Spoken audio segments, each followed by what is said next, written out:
seems to me that Arian is trying to weasel out of this situation.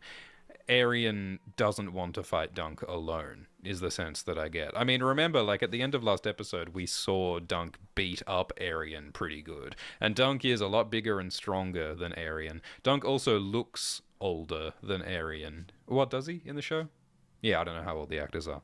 But yeah, it seems like Arian's trying to weasel out, and then Arian only asks for a trial of 7 because then it's like, oh, maybe he's not as scared if he doesn't have to face Dunk alone. And that isn't in the book. In the book, Arian comes across as a little more smug and a little more confident. And it seems like the only reason why Arian demands a trial of 7 in the book is because Arian doesn't think Dunk will find 6 other knights to fight with him. So by asking for a trial of 7, Arian is probably assuring that he won't have to fight at all, because Arian knows that Dunk probably can't find 6 other men. But also Arian is doing a trial of 7 to rope in Darren, just to be a dick to Darren, because Darren doesn't want to ride in the trial of 7. Darren doesn't want to fight, and Arian just puts his brother in that situation to be a dick, I think, is the other thing that's going on. But yeah, Arian I think is a little more afraid in the show here, which I think is interesting. Seeing a little bit more vulnerability from him, I think is interesting. It's a bit of a twist on the character.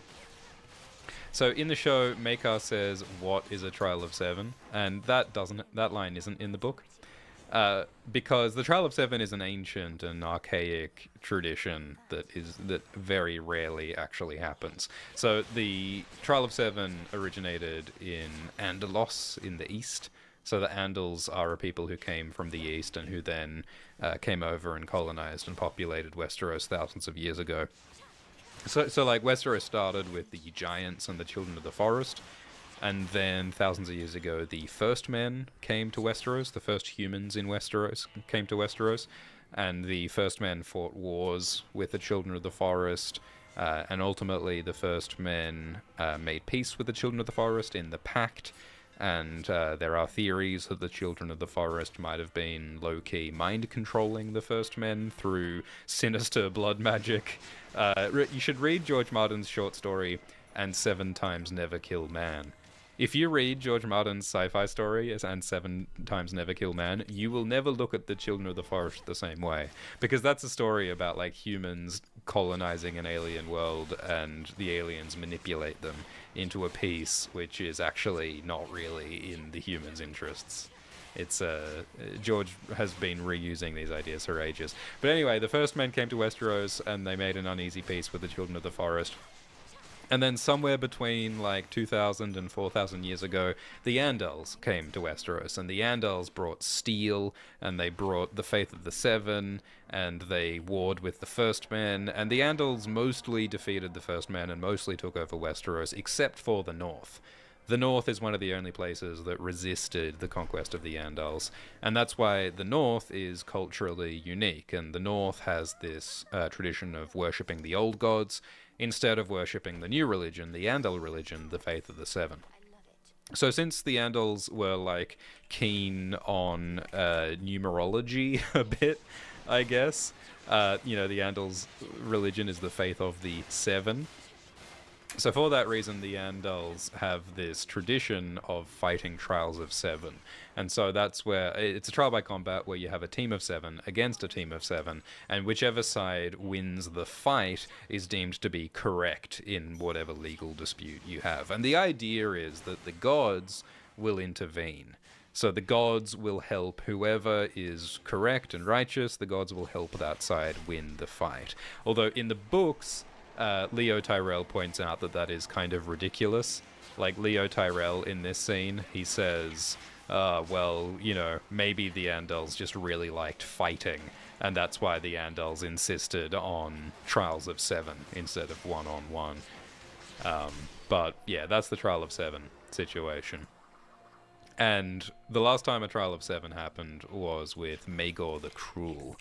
So King Maegor the Cruel was the 3rd Targaryen king of Westeros, and he was an asshole by all accounts. He loved violence and murder and domination, and he fought a war against the Faith of the Seven. Because Maegor insisted on marrying like 6 different women at once, and the Faith found that objectionable.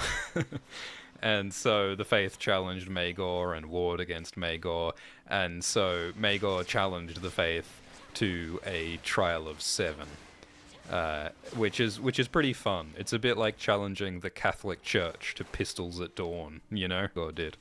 Or maybe the Faith challenged him, I forget. But in any case, it was a 7-on-7 fight, and it was a brutal fight. And King Maegor Targaryen the Cruel was the last man standing. Maegor the Cruel just barely defeated the challengers. And then just after Maegor killed the last of his opponents, Maegor collapsed.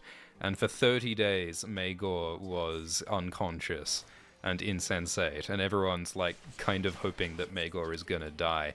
But then this witch called Tyanna of the Tower comes over from the east, and like she alone took over Maegor's care, and then Maegor came back.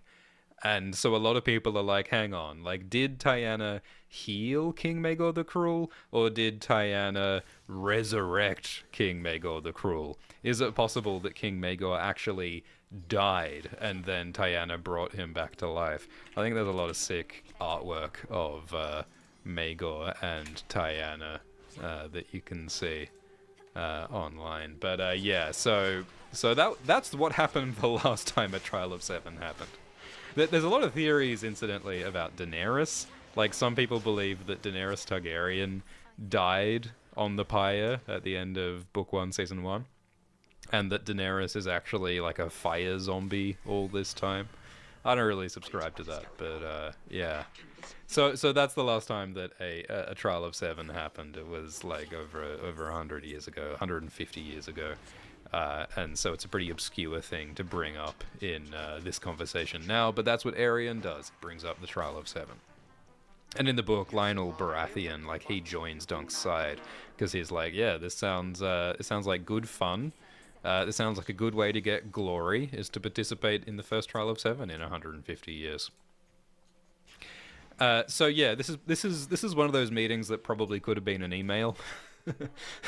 It's like the world's worst Zoom call, but what they decide is that there's going to be a Trial of 7.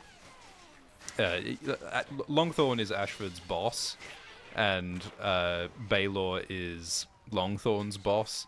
So this is about like when you have a meeting with like the CEO, who is Baelor, and then the regional director, who is Longthorn, and then the executive assistant to the regional manager who gets his coffee. That's Lord Ashford. And then Aerion is, I guess, like the work experience kid who insists on being awful. I guess that's who Aerion is. So yeah, they play power games with the Walnut, and Aerion seems a little bit more confident in the book, but a bit more weaselly and cowardly in the show.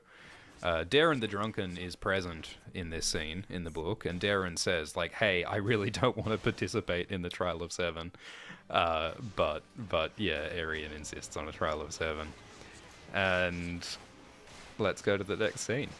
So Dunk has just been told that you have to find 6 knights to fight alongside you, or else you'll die, or at least have your hand and foot cut off. Which is pretty grim. Because, I mean, in episode 2, Dunk struggled to find just 1 knight to vouch for him.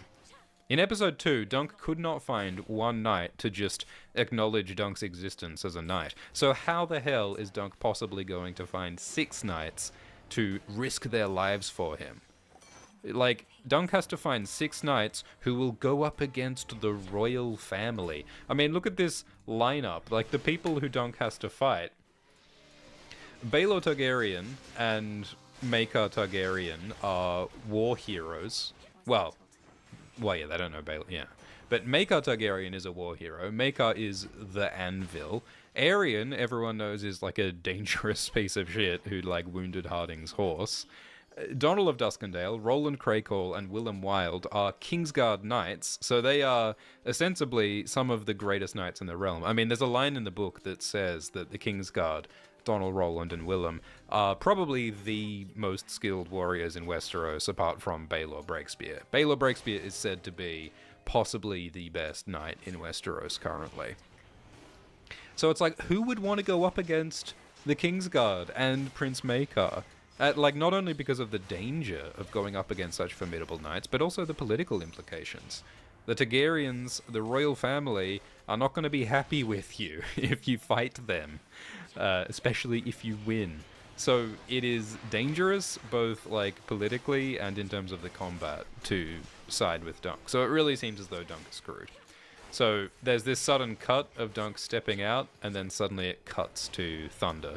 Is this episode directed by Sarah Adina Smith? I think it is. Sarah Adina Smith does a lot of this, like, fun, creative directing. Yeah, Sarah Adina Smith directed this.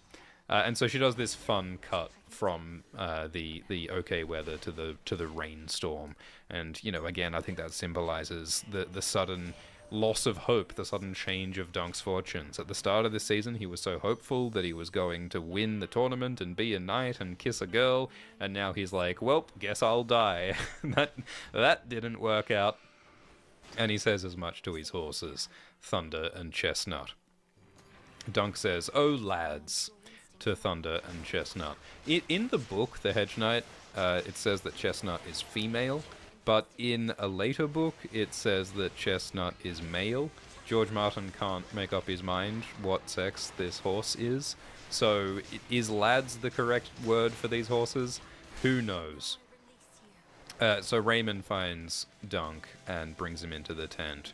And Raymond is saying, man, this is a bad situation.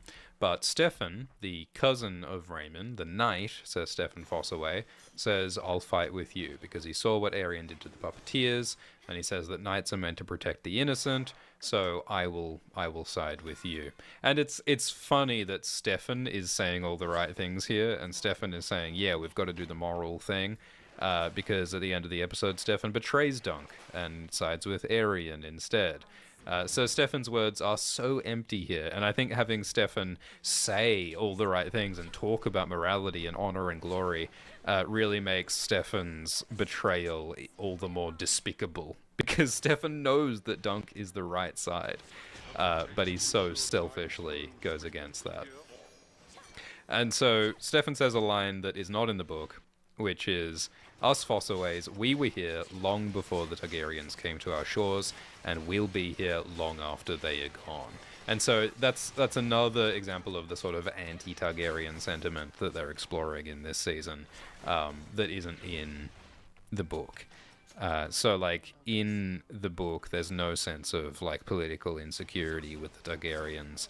But I think that's partly because when George wrote The Hedge Knight, when he published it in 1998, George Martin hadn't invented the Blackfire Rebellion yet. A lot of the history and the world building, George hadn't invented it yet when he wrote this book. And so now that he has invented the Blackfire Rebellion, it makes sense to add a lot of that political insecurity stuff in hindsight. It's almost like a retcon that actually makes a lot of sense to talk about this. And it's really interesting in terms of, you know, the politics of it all. So, like, obviously Robert's Rebellion happens about 16 years before the main Game of Thrones series, and that's when Robert and the Arryns and the Tullys and the Starks defeated the Targaryens and put Robert Baratheon on the throne. But, like, that was a long time coming.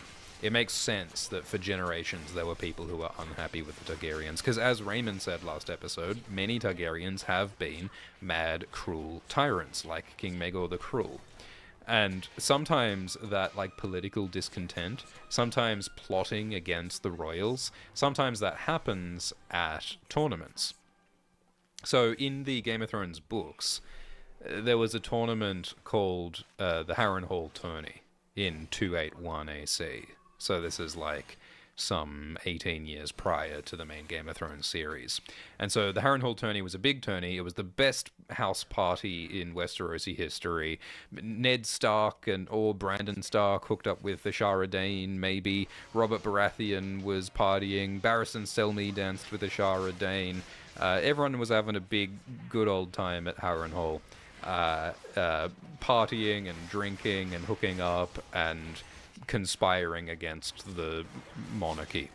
as happens at all good house parties.